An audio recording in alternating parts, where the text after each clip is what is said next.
This is Knowledge Engineering with Semantic Web Technologies. Lecture 4, OWL, Rules and Reasoning. And today we want to talk about OWL property restrictions and other parts of the OWL language that we haven't covered so far. So, let's start. First, we start with so-called property relationships. So, in OWL you can define an R box where knowledge about roles or properties here can be defined. And the most simple thing to define a property, for example, is that you define a so-called property hierarchy. And this can be done with a specialization of a property. So you can, for example, say that a new property is a specialization or a sub-property of another more general property. So you do this with the already known RDFS language component, RDFS sub-property of. So we know that already. So we can construct property hierarchies. We can do even more, and now it becomes more interesting. So we can also state that we define a property by saying, okay, this is the inverse of an already existing property. And this is interesting. So you can, for example, has child and has parent. They are, of course, somehow inversely related with each other, and you can specify that. So here with this possibility to define inverse properties, you really put more semantics into that language. So the definition of inverse property is another possibility. And of course, you have the possibility to say that two given properties potentially are exactly the same. So if they are identical properties, and you do this with OWL equivalent property. So you see, you can define a property here with the help of these new OWL keywords. Let's have a look at a few examples. So the first one you see here, we define a property which is called is made of, and this is an object property, and we say is made of is a sub-property of consists of. Yeah, this sounds reasonable, and you see also the related description logic notation below in the right corner in gray.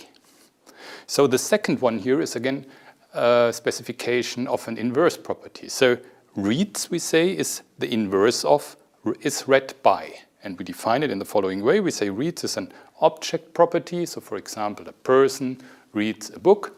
And the inverse of would then be is read by. So the book is read by some person.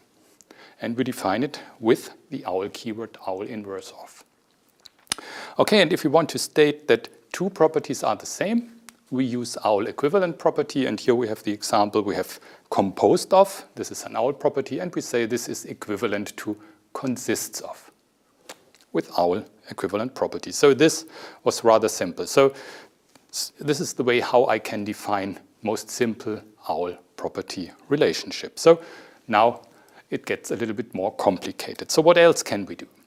We can, for example, define that a given property must be transitive. So you remember transitivity, we have here an example. If I say if A is part of B and B is part of C, then if transitivity holds, it also holds that A is part of C. And if I want to make use of that, I simply must declare an OWL property to be an OWL transitive property. Then exactly this semantics will be applied and this condition holds. So I can define transitive properties with OWL. What else? Symmetry. You can define symmetric properties, which are somehow likewise in each direction. So, for example, if I have a property which is called is neighbor and I say A is neighbor of B, then of course it holds also the other way around, that B is neighbor of A, simply because neighbor or the neighborship relationship is a symmetric relationship. So I can define with OWL symmetric property, symmetric properties and symmetric relationships. So we have transitivity, symmetry. What else? We can define functional properties. What does that mean? So you know this from a mathematical function. A functional property simply has one result in the range. So for a given value in the domain, which means everybody only has one mother, one function value in that. So if I hear the example A has the mother B, and A has the mother C, this is a functional property, then it holds that B equals C. So this is functionality. Then only one assignment here of a function value is possible, or of a value and of a relationship is possible. Functional properties. What else do we have? Of course, we can also turn this around and can say we can define an inverse functional property. So then I simply say that the inverse of this property must have a functional attribute. So this means if I, instead of has mother, define it vice versa as is mother of, then this is an inverse functional property. Simply if I say B is mother of A and C is mother of A, simply because this is a functional relationship the other way around. This is then inverse functional, and it means that B must equal C. So the two mothers must be identical. Otherwise, it won't function.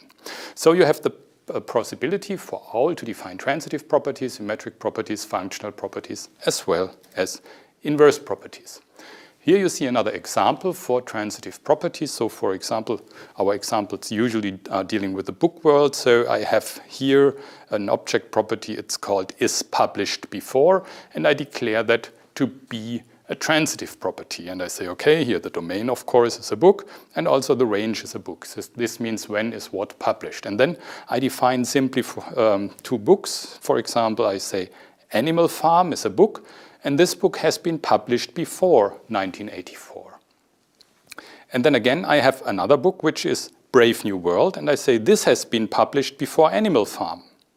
So the point is then, if Brave New World has been published before Animal Farm, and Animal Farm has been published before 1984, and this property is transitive, so the transitive condition holds here, then via inference it can be entailed that Brave New World has also been published before 1984. So this is simply the application of transitivity, and a reasoner applied on exactly that knowledge base would have the possibility to entail this knowledge. Okay, let's have a look at more property relationships. A property also, we know that it can be symmetric. It can also be defined to be asymmetric. What does that mean? This means that if I turn around the value and the function value, that the condition does not hold. So for example, if I define A is left of B, then of course B is not left of A. So this is an asymmetric property. So if it holds that A is left of B, then it's not possible that B is also left of A. And if I want to state that property for a given property or role in OWL, I have to declare it to be an OWL asymmetric property. Then I can also say my property should definitely also relate the value on which it is applied onto itself. Then it's a so-called reflexive property. Example here would be I have a property which is called is related to, and of course everything is related to itself, so this is a reflexive property, and if I declare a property that way, then definitely it also holds that if I have an individual on which the property is applied, then one of the function values definitely must be also the original value, so then it is reflexive. And I can also do the inverse of that.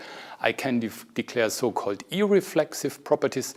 This means the property must not be applied on itself, which is, for example, if I have the property is parent of, so and if I say X is the parent of Y, then it's clear that X and Y can't be the same person. So this means the property does not or must not be applied on the value. Or must not result in the value, or must not result in the individual on which it's applied to. So it's irreflexive. So these three property restrictions or property relationships are also possible: asymmetric, reflexive, and irreflexive. Okay, what else can I do with properties? Like for classes, you remember we have defined classes that don't have common members. In the same way, it's also allowed to declare so-called disjunctive properties. And we declare two properties R and S to be disjunctive if two individuals, let's call them X and Y, are never ever related via both properties at the same time. Then they are disjunctive. Simple example for that would be, for example, on the one hand, we have a property which is called has parent. And on the other hand, we have a property has child. So the same two individuals, let's say X has parent Y, and they will never hold X has child Y. So these two properties are disjunctive. for example. Then again, if I want to declare many properties as disjunctive, I also have, again, a kind of shortcut, like for the classes, you remember that. And here I can declare several properties, as I see here, as disjoint properties. And I do this with a construct you see here. I declare a blank node.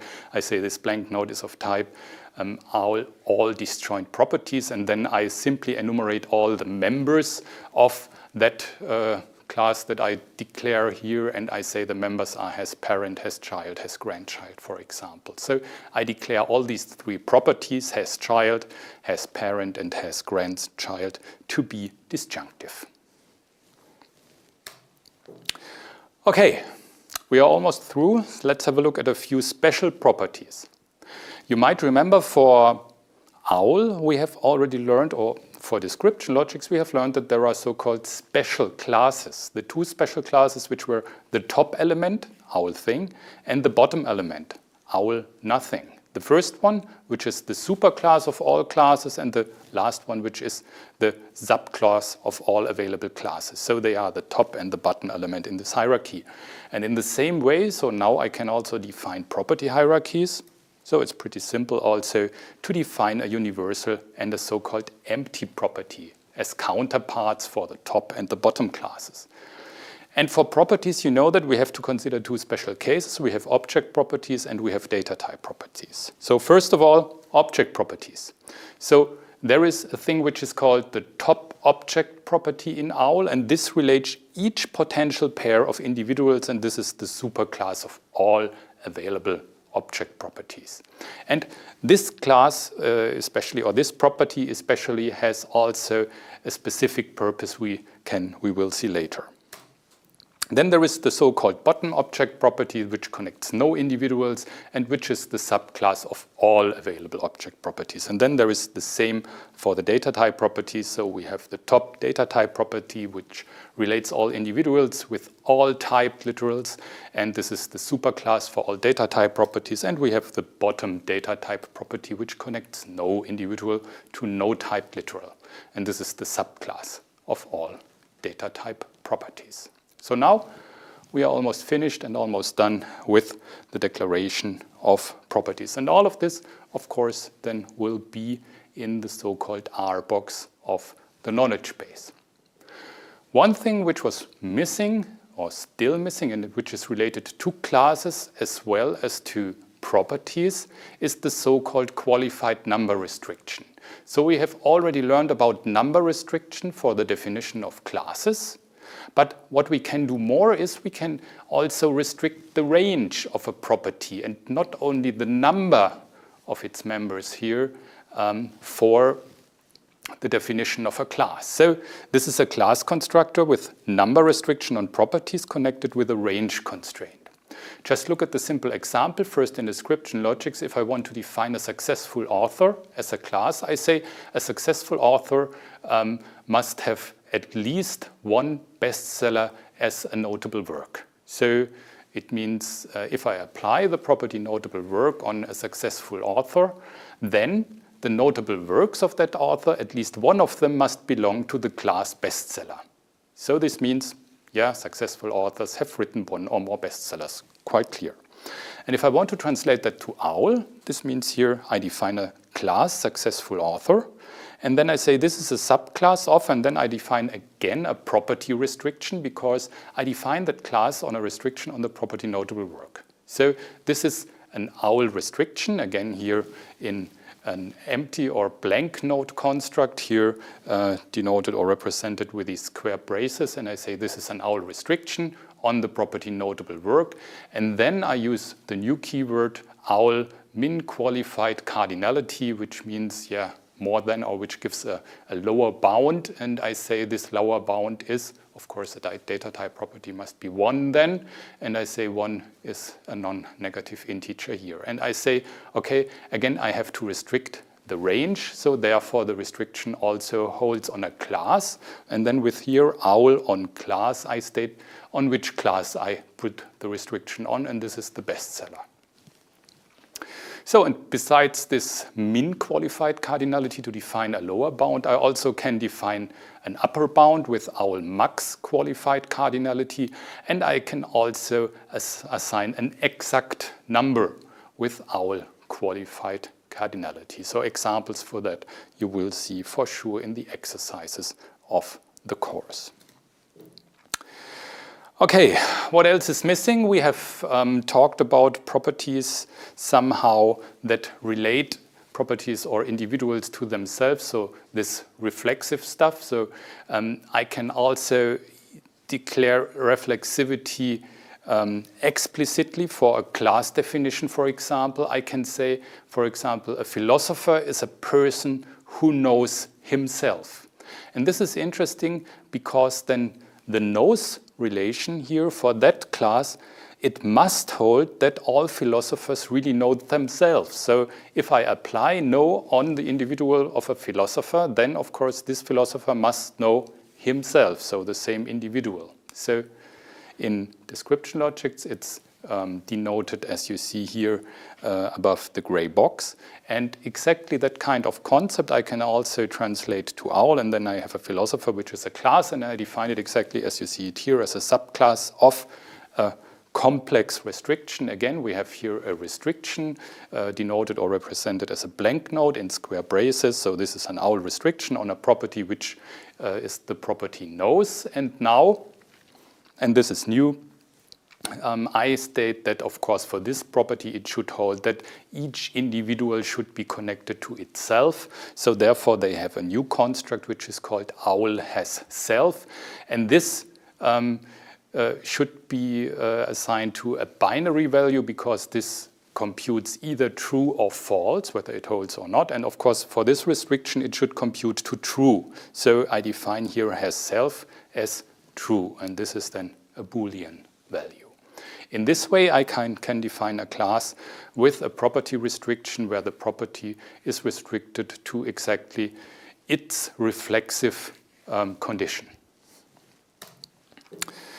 Okay, and of course, I'm also able to define that two individuals are not related with a given property. So this is the negative application of a property instantiation, so a so-called negated property instantiation. So for example, if I want to say that George Orwell and Aldous Huxley, they are not brothers, then I can do it in description logics quite well. You see this here. I simply negate here the property instantiation of these both, and I can do this also in owl, and you see here it's a more complex statement. What I do here is I define or I declare a so-called owl negative property assertion. This is assigned then to a blank node, and this, of course, might remind you somehow to the reification vocabulary, so it's pretty related to that. So then I must say which of the two individuals are not related. So the source individual here is George Orwell, and the target individual here is Aldous Huxley, and the assertion property for which this assertion does not hold is brother. You see, rather complex definition if I really want to state that two individuals are explicitly never or not related with a given property. So, yeah, we have almost covered all of the available owl vocabulary. What's missing is still a very important part in the R box, so in the definition of knowledge about rules and properties, because in OWL 2, so for the description logic Schroik, it is also possible to declare or to define complex classes which can be composed from simpler classes. And this is the so-called OWL general knowledge inclusion, which we will cover in the next part of the lecture.